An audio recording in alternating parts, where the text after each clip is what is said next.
Hi buddies, welcome back. Today I want to show you how you can sign out of the devices you use your Netflix on, even though you don't have that device with you right now. This is also really useful if you were on vacation, logged in on the TV there, and now you want to sign out there again. So you can simply do that, and then your Netflix won't be on the TV wherever you were on vacation. You have two options, and the first is to go to your app, and here we then just need to select one profile.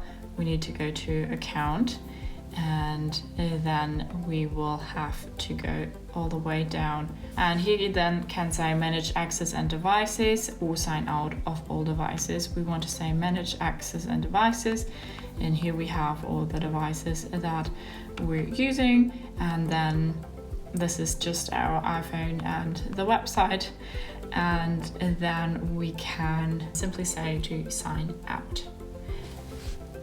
Another way to do so is to go there via the website, log in, go to your account menu, and then you can also go to manage access and devices.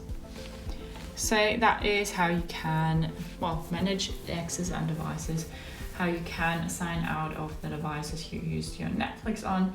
Hope you liked it, hope it helped. Thumbs up, share and subscribe, and hope to see you next time. Bye.